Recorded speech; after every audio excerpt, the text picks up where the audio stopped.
This is part of who we are. The flag represents, to some people, a civil war. In Florida, it's not up in art. It was moved to a museum.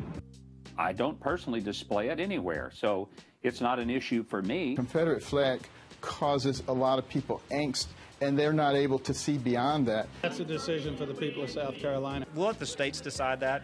My opinion is that we should let the people of South Carolina go through the process of making this decision. GOP presidential candidates on the defensive this past week after the Confederate flag debate took center stage on the campaign trail.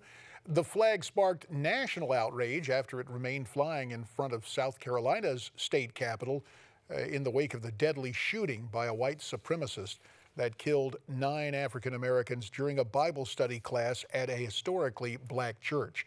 Most candidates played it cautiously on the issue, but as the party tries to broaden its base, in retrospect, was that the right move? For more on this, we're pleased to be joined by Craig Shirley, president of Shirley and Banister Public Affairs and author of the new book that will be released this fall, Last Act, The Final Years and Emerging Legacy of Ronald Reagan.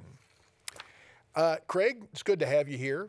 If Ronald Reagan were part of this debate, what would he have done? Well, that's a good question, and I've been thinking about this for the last several days. I think he would have deferred to the states. He did believe in federalism. He believed in letting the states go first.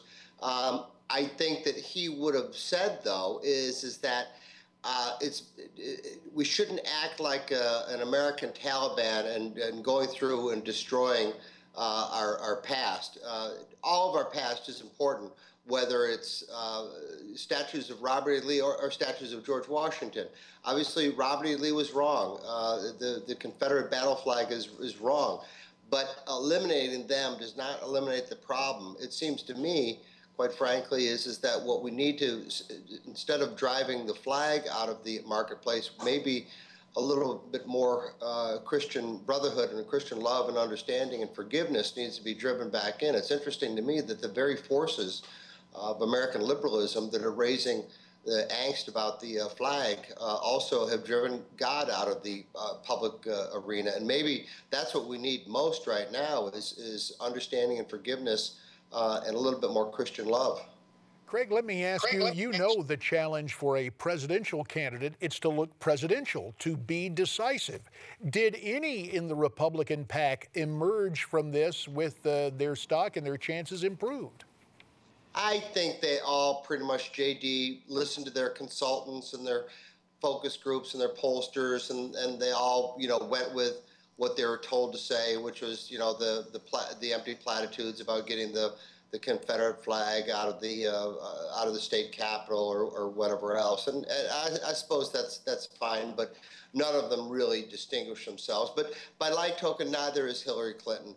The Arkansas state flag was reinaugurated in part as a Confederate flag under Governor Bill Clinton. Governor Bill Clinton and Senator Al Gore ran in 1992 in part appealing to Southern pride, and as a matter of fact had bumper stickers made, Clinton Gore 92. They were made in the form of a Confederate battle flag. So, if you want to play partisan politics, then the Democrats, unfortunately, are the party of slavery, the party of Jim Crow, they're the party of anti-civil rights, they're a party of anti-suffrage.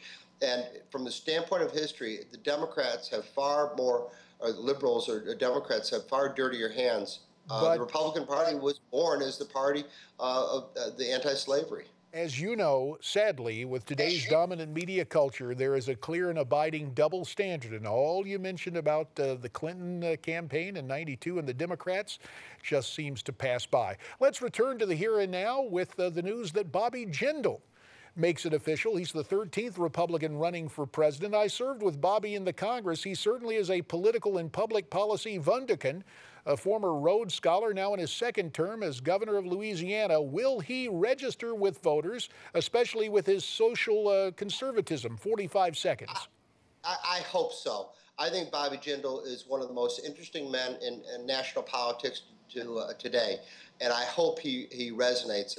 He certainly gives intellectual heft to the field, and there are some bright, talented men out there today.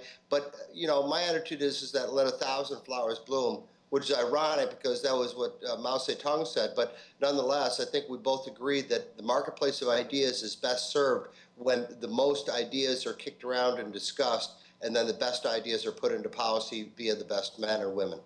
No shortage of diversity, talent, or ambition in the Republican field that continues to expand. Craig, Shirley, we thank you for your time. Again, the name of Craig's new book is Last Act: The Final Years and Emerging Legacy of Ronald Reagan. It's coming out this fall. Now, as fall moves into winter, Newsmax wants to send one lucky couple on a 7-day Silver Sea cruise to the Caribbean in the wintertime. The luxury cruise aboard the Silver Wind is the trip of a lifetime. To win it, enter our sweepstakes, newsmax.com/sweepstakes. That's newsmax.com/sweepstakes.